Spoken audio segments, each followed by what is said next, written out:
evening. Welcome to the Laughing Monkey Music Show, too. I'm Pete Evick. How are you? I'm good, buddy. How are you doing today? Good, good. I'm glad you're back. It's been a while. You've been a Yeah, busy man, though. thank you for having me back, man. I appreciate it. Well, I enjoy your music. I just read your book, MTV Famous. I just saw you have a bare knuckle bourbon out. Yeah. I know you do candles. You are an author. You are a producer. And I just launched a company called the Virginia Sauce and Spice Company where it'll be marinades and barbecue sauces and dry rubs and stuff like that. We just launched that last week. So, but that's it. I'm done That's with all it. the extra things like the candles, the bourbon, the and the hot sauce. I'm done. Nothing else interests me. Those were all my projects, and now it's 100% back to the music. You don't have to convince me. Yeah, It's got yeah. to rub off on you. I mean, obviously, Bret being your boss, or Michael being your boss, he's a very active man himself. So it's got to be inspiring to. Oh, yeah. Certainly, he is part of the inspiration of, wake up and keep going every day and do things. I don't know that I would have had what I have now in my life if it wasn't watching him do things like that Right. and inspiring me to do it. It's anybody. I'm saying because of prep. I'm saying when you have somebody in your life that does a lot of other things and you're with them all the time, you're like, I could do other things. I should be doing more. Like anybody that That's right. can push you is what That's I'm right. saying. Not just Bret. I mean, Bret's great, but I'm just talking about like it's good to have somebody that's moving forward Yeah. in a driving force. That's all. Very inspiring. You're absolutely right. So let's talk about a few things. First, your second book is out, MP Famous. Hmm. It's a fun read. I encourage everybody to check it out. The burning desire to do a book. What was like you're picking up from your second book? Like, I mean, it feels like a lot of work to write a book, considering you do a It lot of other does. stuff. It does take a lot of work. I got such joy out of writing the first book or releasing the first book and watching other people enjoy it and watch people become inspired by the content within that Mhm. book. Um, but it was so much work, I didn't think I would ever do another one. And Yep. then I teamed up with Steve Olivis, and we basically did it like that movie Interview with a Vampire, where I would sit and just talk to him and then he would write it back and then I would read it, make changes, and we would back and forth. And that took a lot of Okay. the hard part out of writing the first one, because the first one was about the motivation to sit down and write. With this, it each all started with a conversation. There wasn't Yeah. sitting down and writing, so that made it real easy for me. I love it though. I get as such a reward out of when people read the books, because I'm trying to write in a way that's entertaining yet inspiring. And I think I've got that down. And it's just a great reward when someone reads it and says they enjoyed it or that they took away something from it. That's a gift for me. I get Mhm. very excited about that. I think what's really fun about it is it's a couple different age groups because it's hard to write for a certain. You're always writing for you have a goal when writing, you're writing or you're recording. You obviously want to do like a broad shot, more people hear anything or read it. I can relate to it because younger, close to the same age, being in bands and stuff, and like it's very relatable. The time Mm-hmm. period. But then, as you've seen, like there's a whole other generation, like your son who has music similar. Like there's a whole other world that can. It's like more than just one age group can enjoy the Yeah, book. yeah. I'm saying, yeah, I think Several it's kind of people it's different layers. Yeah, several people that read it. I didn't think about this when it first came out. It wasn't my goal, but several people that have read it have made big recommendations to anybody young in the music business wanting to Mhm. get into the business. I didn't think about it from that approach, but it makes sense that it certainly um, I think it could probably scare you out of wanting to be in the music business. Well, it really makes you, but like the top about building your stuff, building your bands. I can't tell you how many things. Go to the drive-ins. We get the letters from the drive-ins do the name of our band thing and build things. I remember doing all that kind of stuff. So I'm like, I get it. This is awesome. Like, to Yeah. me, it's inspiring, and people that aren't aware of it, I'm like, should read it because that's a time period that doesn't happen like that anymore. And there was a work ethic to it. Now I'm just like get off my lawn to it. But if you want to rock, you do gotta put the time into it. That's what it is. Yeah, very much. Very much. And the ones that are still around today are the ones that work. Those aren't the ones that are the ones that didn't aren't around Yeah, anymore. right. You Right. know. So true, buddy. So true. And you have a nice lighthearted writing style. The way it came across, it was fun. It Hmm. felt like you're talking. It felt like we're having a conversation now. Yeah. It And didn't feel heavy. I tried to be kind and respectful. I wasn't, there was nothing in there what I was throwing anyone under the bus or No. telling any of the negative stories of anything. And that's what's important too. It was important for me to document, there's a good section of that book that is basically a thank you letter Mhm. to all the people in the industry that helped me. And that was important to get that on paper and have that documented for all time. I don't want to ever take for granted or let anyone think that I wasn't helped along the way by some really big players. You know what I mean? Well, yeah, that's the same, right? It's just the perfect storm. My phrase Yeah, literally is just talent, hard work, and sometimes just the right people. Like almost with anything, especially in the music right. business, you need that mixture. Sometimes you have one or the other more, but generally, Yeah, to continue to be yeah, doing on, you need to have the hard work, you need to have the talent, and yeah, you need to have people pulling for you. Because there right. are times that are hard, and to give props and put it out there is good. I want people to check this book out. It's fun. And it's as actually like I guess the point I think it was too short for me because I really enjoyed it. It's not a dig. No, It's like maybe it should be another book type of deal. Like I so it's was like oh well. it's over. There will be another one. I Okay. was excited because it's about twice as long as my first one, Yeah. and I was like, I thought that was exciting, I but couldn't write that long, so I'm not knocking you. Like I can't write it. I'm like people go, you have all these stories, Sean, and you talk to musicians and earlier in life, all these stories and stuff. And then I'm like, you should write a book. I'm like, I love the idea, but have you read my emails? Like I don't have the patience to write an yeah, email. yeah. I'm like, I But I don't see would me tell you writing a what, book. man. I tell you what though, it's a great thing to do, and you probably do have some amazing stories, man. If you can ever find a way to do it, I have tons of ideas. it's a real rewarding thing. I think about it a lot, and then talking to somebody like you and other authors, it feels like who knows, you never know. But people check out the book. So you're saying there might be another one, like a follow up, or just another type of style? No, I'm sure that the story continues. There's still I think like so. I have so many emails and texts of I can't believe you left this out. I can't believe you left that out from people that were there through all that time. Not in a mean way, but there's so much I did leave out because I once I was on a path, I was telling a certain Right. narrative. But there's I wanted to write a book. The first book was called The Moments That Make Us.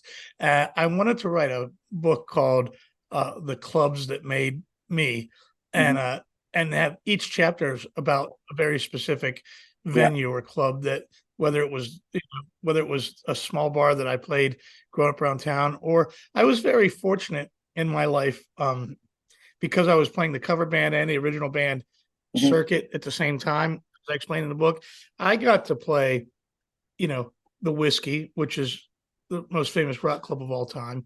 I got to play Yeah. CBGB's, which is again one of the most famous clubs of all time for all original music. Yep. In Arizona, there was a place called Long Wong's, and then there's the Machine Shop in Michigan. Hmm. These are four staples of original music that I frequented and was able to play. But I also played Club La Vila in Panama City, which was it was the largest nightclub in the United States at the time we were playing it. It held over 10,000 people, and it was the spring Wow. break capital of the world. And several other clubs.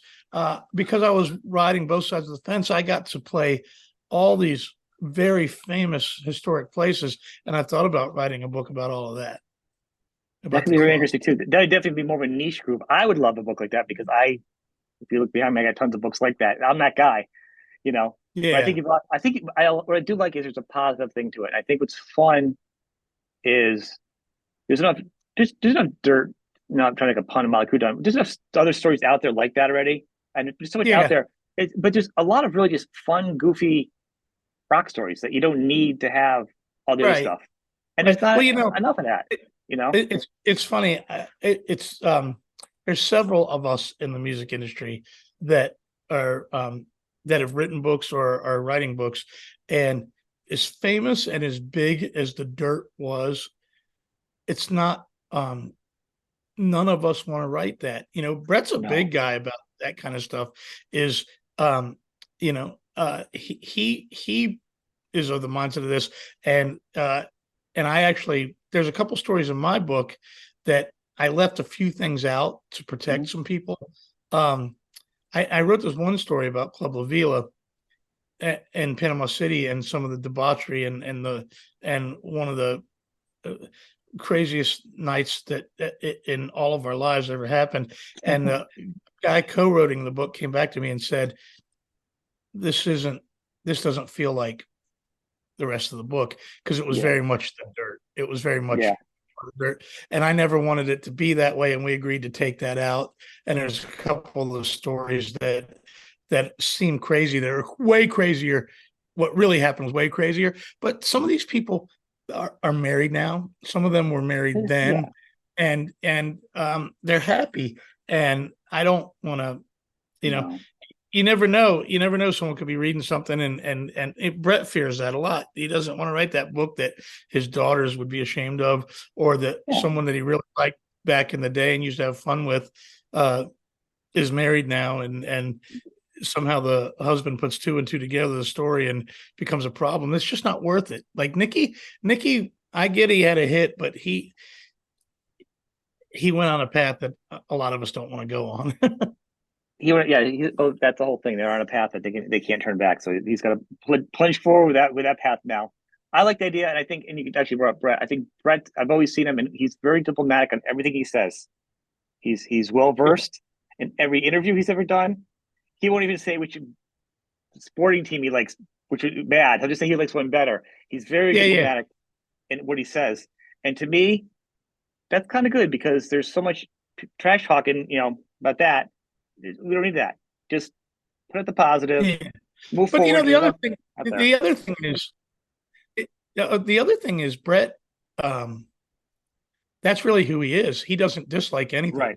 Well, He's I mean, not. I'm saying, He, yeah, he's Bret is very much. It's an interesting thing about him is um, he's such a positive guy that if you're in a group of people, like if you're on the bus and all of a sudden everyone's making fun of each other, and we're all grown men, and yeah, there's some insulting or something going on, he'll kibosh it like a school teacher. He doesn't want that around. He's not into uh talking shit about anybody. He finds real. the positive and the good in everybody. And so if you say to him, do you like Panama or Jump? He does like one over the other, Right. but he's not going to say one sucks. You know what I'm saying? He's just not that guy. He doesn't think anything sucks. He thinks people talking shit sucks. I agree with that. I take a similar path on the show. I won't talk trash about anybody. I mean, we will faction with the Monica going out with it, talking about the album, but Yeah. I won't. There's no need to talk about anybody like Yeah. that. It's great, and I think, and that's the I, thing. I try, Your book follows that style, and it's great.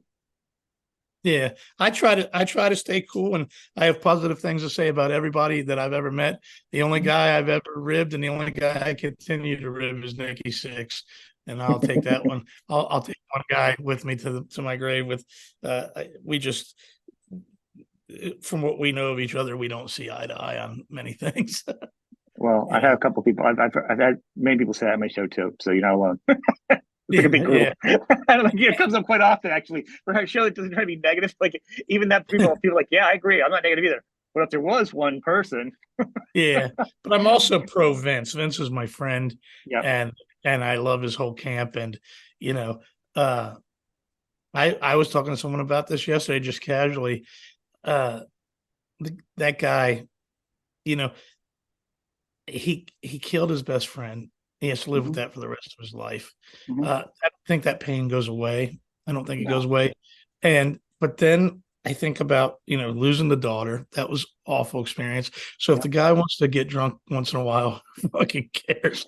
You know what I mean? There's an interesting if you get to know Vince well enough, a lot of people make fun of him about being a mess. But if you get to know him enough, you realize he's not a mess. He is the most anti superstar in the world. He doesn't care, not in a Yeah. bad way. No. No. No. It's not. Yeah. He doesn't care. He just lives his life, and some of it's in the public eye, but it ain't no different than the guy that gets off work. 5 o'clock and goes to the bar and drinks till closed. And they're not ridiculing that guy in the public. You know what I mean? He wants And a I few hate extra. that you do that like looks and stuff too. I think for me, I think the only thing that bummed me out about him is I saw the stadium tour there, and I think he could have worked a little harder on his vocals. And I know our voices change. I just knew he wasn't exercising because now I know he's been putting the energy into it, and he's better. There's a difference when he puts the time into it. I just wish he put a little more Yeah, time into it yeah, because when I was there for that performance, and that's just him doing what he wants. I mean, they still did sold the stadium out.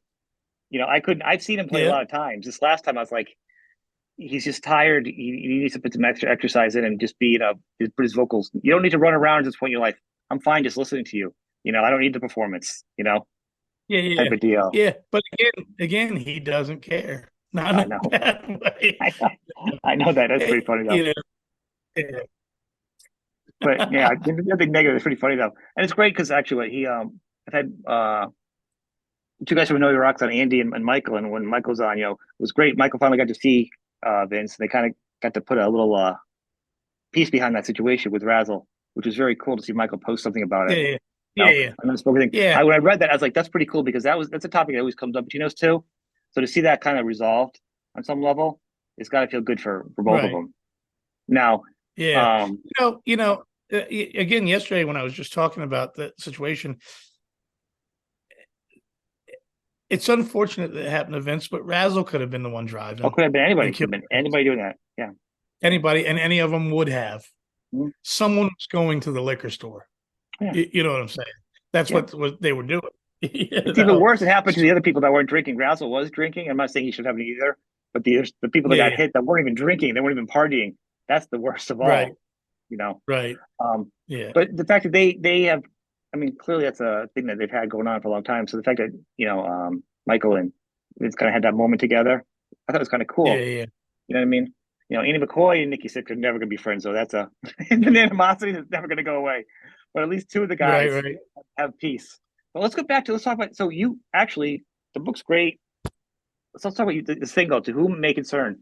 Now I just got the single a while back, and I was like, oh, I was going to talk to you about that. I was going to track you down, hunt you down because I wanted to talk about it. And then the book came up too. So Hmm. let's talk about the single. To whom may concern. So, did you happen to read or see the whole story behind where the song comes from and how old it is? Yeah, I did. Yeah. So it's weird for me to use the term divine intervention because I'm not a man of any faith, but it's the best way to explain what happened. I wrote that song 25 years ago, 27 years ago, probably, to be honest with you. The record came out 25 years ago with my band Some Odd Reason. And it was an accumulation of, in 1990, the Gulf War, when it started, I was in an impressionable enough age that I was blown away that we were just watching a war on TV. Yeah, it was weird, wasn't it? The first time you sit down on your couch and watch a war was weird. Yeah, yeah, and but I was also just out of high school. I was only 18 years old, and I was blown away by that. But it took me 8 years to get that song out of my system, to get the lyrics out, and by the time it came out and we'd had a record deal, everybody loved the song, and it was going to be the single off the Mm-hmm. record. And then the guy producing the record, Richard Goddard, who is an amazing guy, he wrote the song "My Boyfriend's Back and You're Gonna Be in Trouble." He wrote "I Want Candy," that Bow Wow Wow made famous, Yep. and he was the guy responsible for finding Blondie and the Go Go's. Um, he's Marshall Crenshaw. He has a huge resume, and me and him got along great, and we made this record. And he said, "Pete, this song's it's a hit song, but it's a war protest song, and there's no war right now." There was nothing in 1998. We were a relatively peaceful world, Yeah. considerably speaking, right? And so then that was with a different singer. Then I became the singer, and I started, as I was learning to sing, I started re-recording all my pre-written material just to learn to sing and to learn to be in the studio. So I was rewriting and rearranging all the music that was on my Some Odd Reason record for my new band, Evick, as just a way to educate myself and teach myself to sing. And then the hard drive crashed, and I took it to multiple places because I had everything in my life was, every musical idea I had was on that one hard drive. And literally I took it to multiple places, and every one of them was like, "You'll never recover. This is over. This is things trash, blah, blah, blah, blah." And I put it away. I never threw it away because, I'm here in DC and I live near the Smithsonian, and you always hear about the Smithsonian buying stuff. Mhm. Like I've kept the very first iPhone. I have the very first iPhone, and I keep things like that because one day I'm going to find out that the Smithsonian wants to give me big money for different things. You know what I'm saying? In my dreams, in my, and but This sort of feels like the beginning of an episode of Hoarders.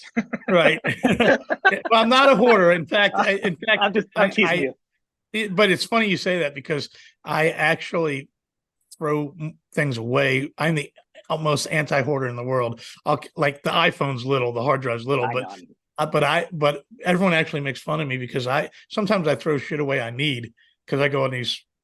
I'm so I do that. afraid. Yeah. I'm so afraid of being a hoarder. I just start throwing shit away, and then I can't count the times that I've gone on a throwing away spree, and then I find out that something important got thrown away. But anyway, the hard drive crashed, and for some reason, I was going through boxes a couple months ago, and it showed up, and I just thought, let me plug it in, and out of nowhere, it worked. It blew my mind. The hard drive just booted up, and there the songs were, and I thought that's divine intervention because that song makes more sense and speaks volumes about the world we're living in right now than it did in 1998. And I just felt like, and then the vision, the artwork, the album cover I made for that was super important to me. And I took a risk because faith is a big thing to people, and I don't make fun of anyone for their faith. I've just had enough of my life happen. I try. To this day I'm 51 years old, and I've been searching for a reason to believe.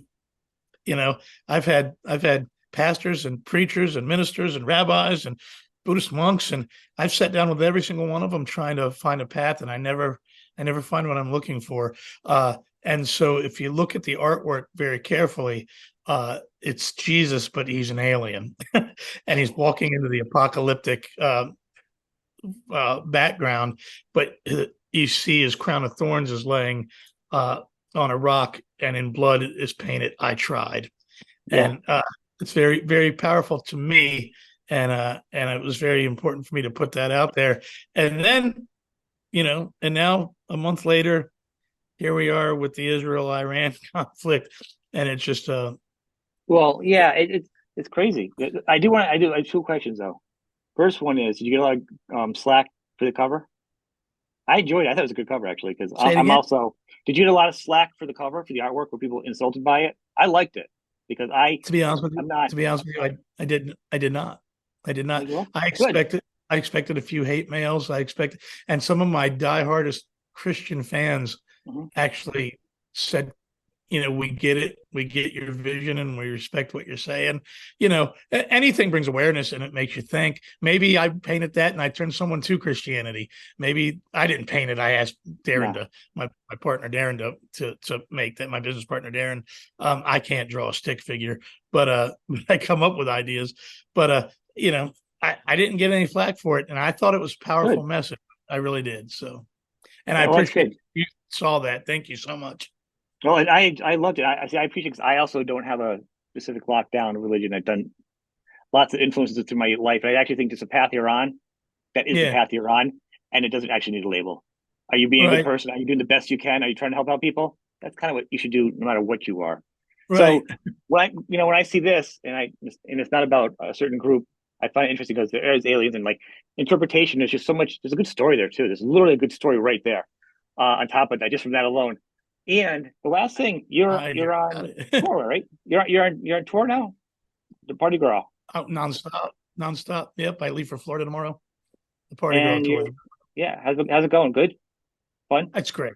It's great. And next summer is going to be even cooler. I can't tell you. That's all right. Live Nation loved what we did this year. They bought 12 more dates. But as usual, you got to up the game. The concept in the Party Girl tour was that it's one long set in which multiple guests come out and join us on the stage this year we had Steve Ajuri from Journey and Mark McGrath from Sugar Ray, both, incredible music. Sugar Ray had #1 hits. The Journey songs are timeless, and it was a neat kind of. We didn't just keep that format of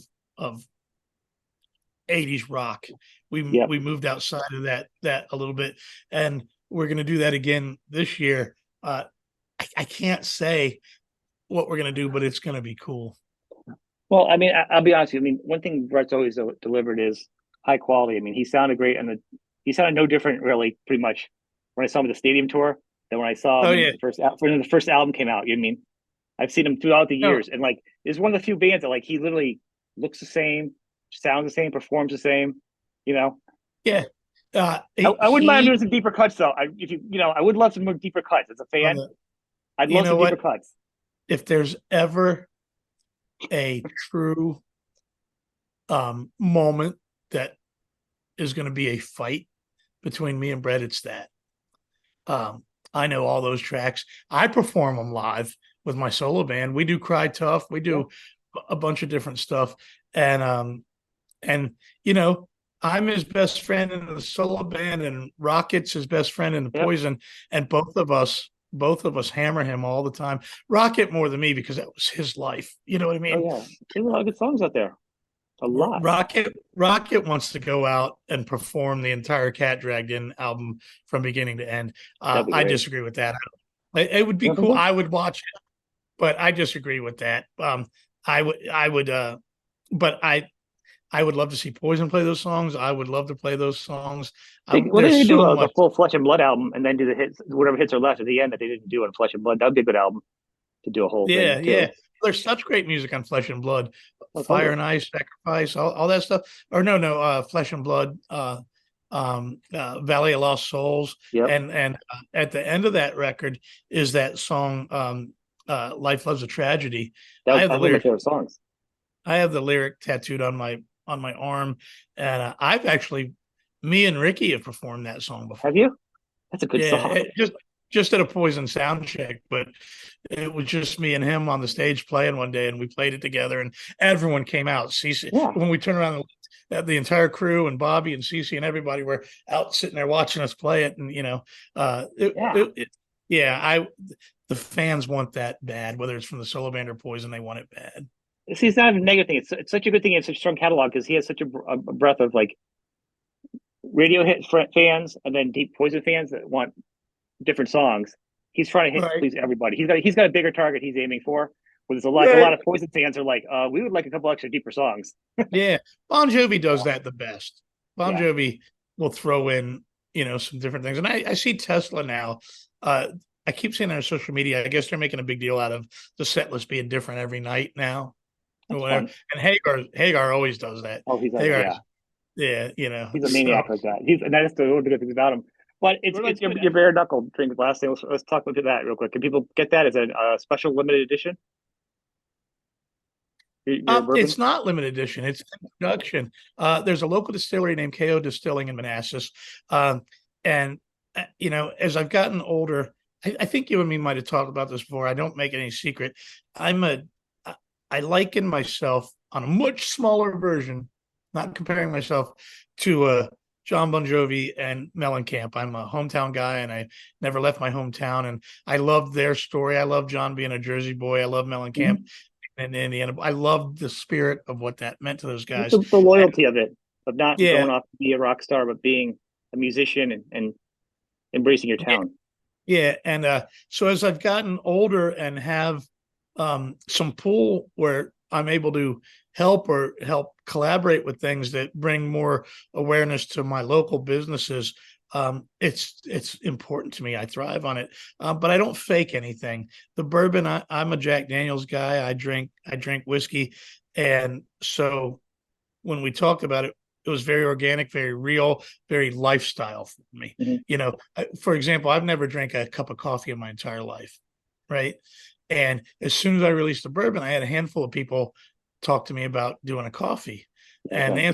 the answer was just no, because it's not lifestyle to me, and that's what's important at my point in life. It's neat to get into some things, but only only if it is truly something I would use, something I do use, something I love, something I participate in.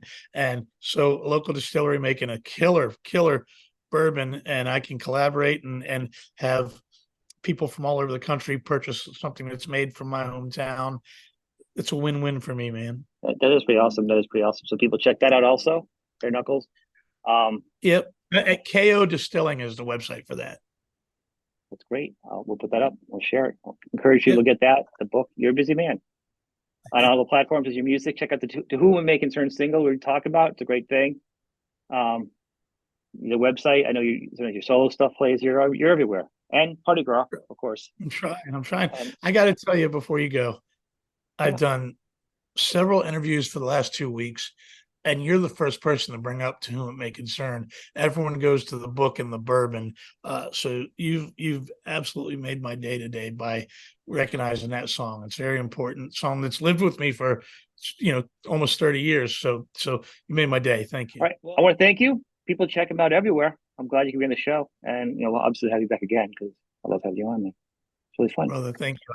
I'd love to come back anytime. Thank you for having me. We'll